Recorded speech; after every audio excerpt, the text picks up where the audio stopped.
दालों की तरह तिलहन फसलों को भी दाम के लिए जूझना पड़ रहा है। इसमें सबसे प्रमुख फसल सोयाबीन है, जो भारत में बड़े पैमाने पर उगाई जाती है। लेकिन दुनिया के स्तर पर देखें तो भारत का योगदान मात्र 3% है। इसका 81% उत्पादन ब्राज़ील, अमेरिका और अर्जेंटीना से आता है।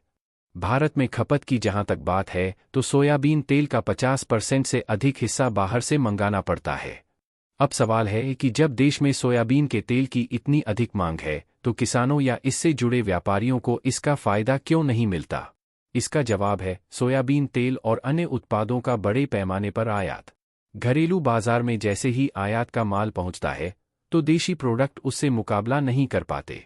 इसका सबसे बड़ा नुकसान किसानों को उठाना पड़ता है, क्योंकि भारी लागत के साथ वे खेती करते हैं। मगर जब कमाई का समय आता है तो आयात की उपज उससे आगे निकल जाती है और किसानों का माल नहीं बिक पाता। दालों और सोयाबीन के मामले में यही देखा जा रहा है। यही वजह है कि किसान अच्छे दाम के लिए लगातार जूझ रहे हैं। माना जा रहा है कि सोयाबीन के गिरते दाम के पीछे आयात सबसे बड़ा कारण है। अगर आयात के पीछे की वजह देखें तो देश में सोयाबीन का गिरता उत्पादन है। जब उत्पादन कम होगा तो सरकार को इसे बाहर से मंगाना पड़ेगा, क्योंकि मांग को पूरा करने के लिए आयात पर ही निर्भरता बढ़ेगी। जब आयात पर निर्भरता बढ़ेगी तो किसानों की उपज का दाम नीचे गिरेगा। अभी यह स्थिति देखी जा रही है। देश में सोयाबीन का रकबा लगातार गिर रहा है। इसके अलावा कटाई के बाद नुकसान 12 से 15% तक है, जिसे कम करना जरूरी है। कोविड महामारी के दौरान सोयाबीन की सप्लाई पूरी दुनिया में प्रभावित हुई। उसके बाद रही सी कसर रूस यूक्रेन युद्ध ने पूरी कर दी।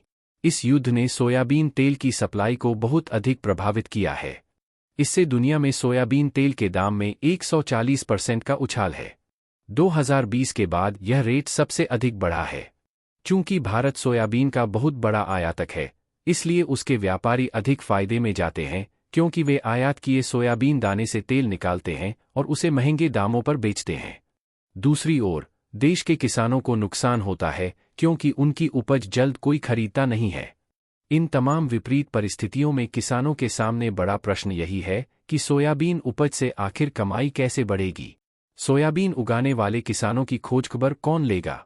इसका जवाब है कि सरकार ही किसानों की मदद कर सकती है और उनकी कमाई बढ़ा सकती है। इसके लिए सबसे अधिक जरूरी है कि देश में सोयाबीन का रकबा बढ़ाया जाए, ताकि आयातित माल पर निर्भरता घटे। रकबा बढ़ाने के साथ ही कटाई बाद सोयाबीन की बर्बादी को रोकने के लिए नई तकनीक किसानों को मुहैया कराई जाए। देश में सोयाबीन की उपज बढ़े, इसके लिए किसानों को जलवायु स्मार्ट बीज, कम अवधि वाली किस्में बांटी जाएं। देश में सोयाबीन का रकबा बढ़ाने के लिए सरकार सब्सिडी जैसी योजनाओं पर फोकस करे। साथ ही सोयाबीन पेराई करने वाले छोटे उद्यमियों को भी सरकार की ओर से मदद दी जाए। Bureau report, market times TV.